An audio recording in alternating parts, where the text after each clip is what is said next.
charge or HOTA. They promise you both, but you only really get one. Most barbarian builds out there make you focus on one ability so you miss out on the power of the other, but no more. Today I'm bringing you the king of all barbarian builds, the true hybrid charge HOTA build that lets you one-shot all the bosses in the game and lets you destroy dungeons at lightning fast speed because you still have the power of charge without sacrificing those massive hits of HOTA, all in one build. The best thing about this build is that it requires no change in the skill tree, no change in the Paragon board, and no change in the aspects when you're going between bosses or dungeons. And yes, this build does not require any uber uniques. All the gameplay you're seeing is without any uber uniques or unique stones within the build. What I love is that you can finally annihilate the Butcher or Malphas if they appear in one of your nightmare dungeons or vaults without sacrificing the speed of a charge build. This is the only build you'll want to use this season as a barbarian. So let's go over the gameplay loop of the build, and we'll split this into two sections. The first is for bossing, where you want those massive numbers.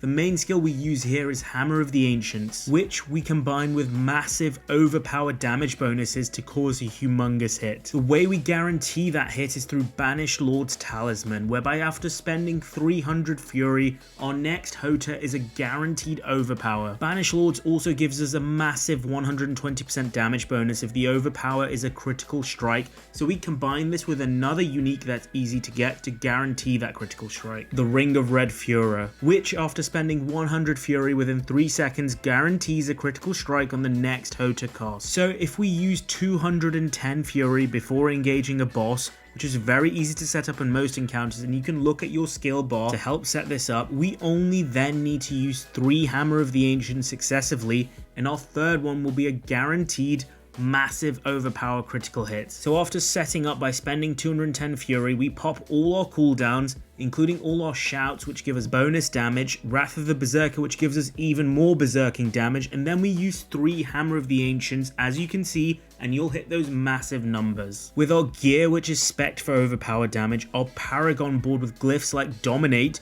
which here give us 427% overpower damage, and then other uniques like Godslayer Crown, which gives us another 60% damage, and Tybalt's Will, which gives us another 40% damage bonus. We can quickly stack so many damage bonuses on top to create that magical 200 million hit. The other gameplay loop is if you're running dungeons or vaults, and here charge will be the main focus of the rotation, with Hammer of the Ancients used sporadically in between charges to finish off enemies. So use charge whenever it's off cooldown. Charge gives us unstoppable, so thanks to Tybalt's Will, it's going to give us 50 Fury and a 40% damage bonus on top. Thanks to power charge, for each enemy you hit, you'll reduce its cooldown by 3 seconds up to a maximum of 9 seconds. Now typically that usually means you'll only need to wait 3 seconds between charge uses, which isn't very much, but thanks to the very first glyph we use on our Paragon board, the Martial glyph, we can actually use 3 to 4 charges back to back without waiting. Whenever we use our shout skill, our non-shout skill cooldowns are reduced by a whopping 4 seconds. So after using your charge ability, use one of your shouts,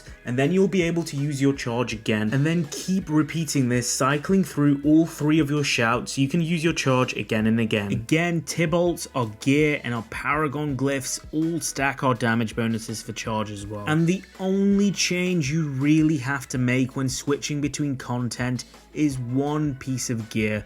We trade out Godslayer's Crown for Tusk Helm of Yoritz. As charge gives us berserking in this build, we can do multiple charges back to back. We can actually proc its special effect very easily, which gives us more damage, more fury, and most importantly, 10% cooldown reduction on top. The best part, like I've mentioned, is that your skill tree, your Paragon board, your aspects, and the rest of your gear all stay the exact same, and you can still annihilate every bit of content. Because we maintain so much of the HOTA build and gear as well, if Malphas or the Butcher do turn up in our Vault run, we can kill them so much easier now as well. So let's go over the skill tree in more detail. You want 1 point into Lunging Strike and 1 point into Enhanced Lunging Strike. You do not need anything more than 2 points here, as that's enough to unlock the next portion of the skill tree. I've then put 5 points into Hammer of the Ancients, 1 point into Enhanced Hammer of the Ancients, and 1 point into Furious Hammer of the Ancients. I've then got 1 point into Rallying Cry, 1 point into Enhanced Rallying Cry, 1 into Strategic Rallying Cry, which gives us movement speed, resource generation, unstoppable unstoppable and fortify. Put 1 point into challenging shout for damage reduction against enemies and 1 point into enhanced challenging shout.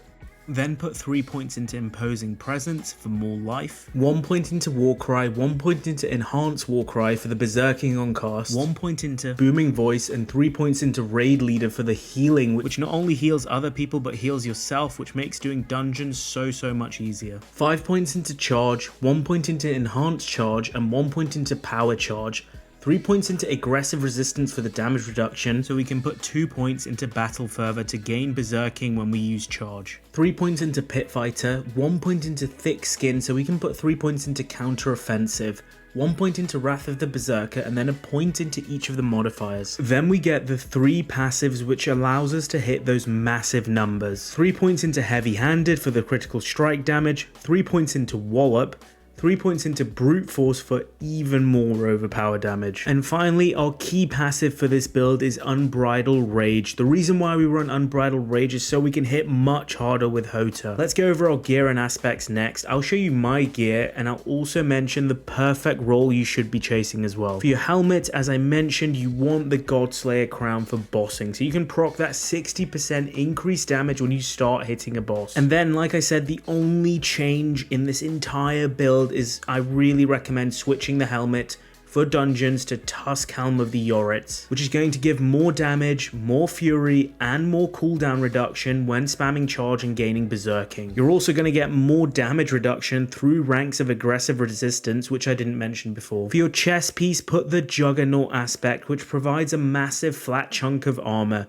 We don't use evade in the build because charge provides us with amazing mobility anyways. And then in terms of the stats you want, go for damage reduction from close enemies, damage reduction, total armor, and maximum life, or another type of damage reduction. You can see here I'm on like 11k armor with Juggernaut active, and the only thing I'm actively chasing in this build right now is a chest piece with damage reduction stats and total armor so I can hit the 14k armor cap. Because we run uniques in our helmet and leg slot, getting total armor here is very important if you want to hit the armor cap. For your gloves, you want aspect of the element, so every 7 seconds you gain a massive 30% bonus to physical damage, which works with charge or HOTA. And then for stats, you want 4 ranks of Hammer of the Ancients, critical strike chance, overpower damage, and strength. For your pants, you want Tybalt's Will for the fury generation and 40% damage increase. Whenever we use an ability which gives us unstoppable, which in this build are 3 abilities, charge,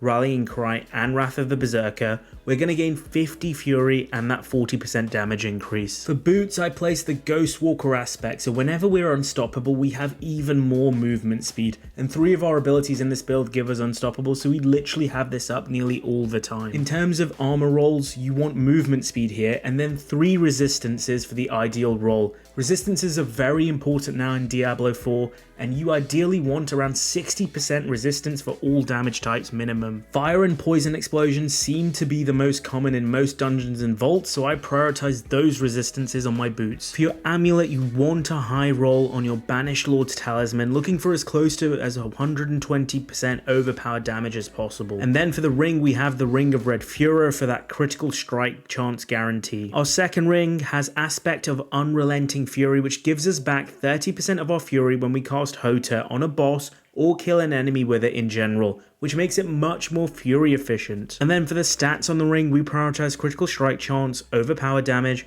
maximum life, damage to close enemies, or maximum fury. For your weapons, ideally you want your two-handed bludgeoning weapon to be the weapon you use when you use charge, so it benefits from the wallop passive. HOTA always uses your two-handed mace. For all your weapons, these are the most important stats: overpower damage, damage whilst berserking, strength, and then all stats. The first 2 stats, overpower damage and berserking damage, are pretty much non-negotiable here, so definitely prioritize those 2 first. On my two-handed mace, I place the aspect of Ancestral Force for more HOTA damage. On my two-handed axe, I place the aspect of Limitless Rage, which causes our HOTA to hit 60% harder literally most of the time, thanks to our Seneshcal Construct, which I'll go over a little bit later. And then on my one-handed weapons, I place the aspect of Ancestral Charge, which is a key aspect which makes charge so good as it summons 4 ancients side by side who charge with you, allowing charge to become an AoE attack. And then I have the Edge Masters aspect on my other one-handed weapon for even more damage whilst at maximum fury. In hindsight, I'd probably swap the Edge Masters and Ancestral Force aspects so you can benefit more from Edge Masters, which applies both to our charge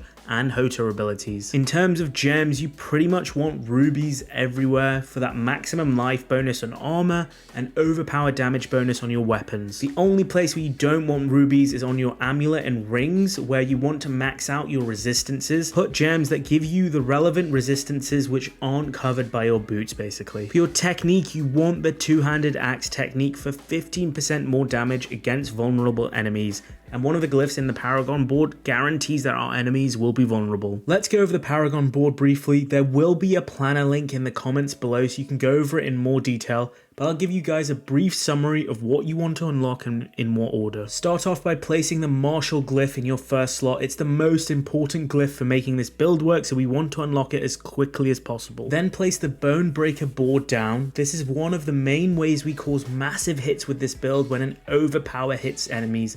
We overpower every 12 seconds with this legendary node, which is amazing, which is why we stack all those overpowered damage bonuses. Then unlock the Blood Rage legendary node. This is why damage whilst berserking is one of the most important stats for this build, because it's essentially multiplied by 25% with this Paragon node. Don't worry about the bleed part, we don't need it. You still benefit from the extra berserking bonus damage without causing any enemies to bleed. I then place the Crusher glyph here so we cause even more damage with maces and we cause even more overpower damage. Then we want to use the Carnage board and place the Ire glyph so we gain more damage whilst berserking, and we gain 10% damage reduction whilst berserking, which is super useful. Go across and next place the Warbringer board down and place the Exploit glyph here. This makes literally every enemy vulnerable, allowing us to take advantage of our axe technique. Then go back and get the Decimator board and place the Dominate glyph here.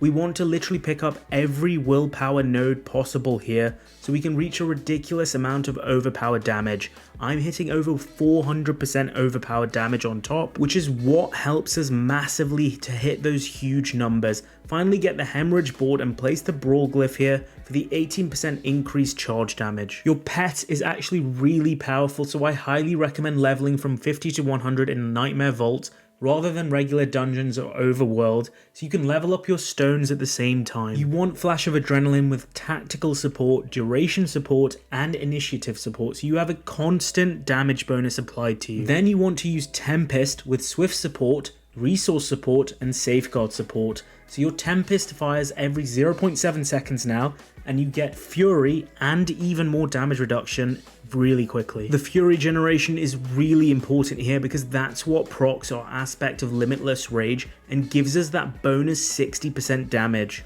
Obviously, if you have unique stones, they will just make this build even better, but they're absolutely not necessary, as you can see from my demonstration in the video. Uber uniques just make this build even more broken. Place the Harlequin Crest helmet instead of the other 2 recommended helmets for any content. The updated Ring of Starless Skies instead of our legendary ring, as the Starless Skies ring also reduces resource costs. And then finally the Grandfather Sword instead of the two-handed axe in our slashing slot. But yeah, all those things would probably take your damage to literally 400 to 500 mil, which is absolutely overkill here. So there you have it, my final version of the Charge HOTA Barbarian.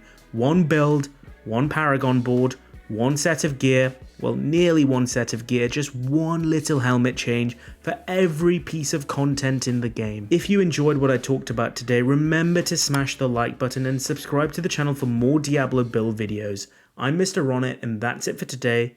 Peace out, guys.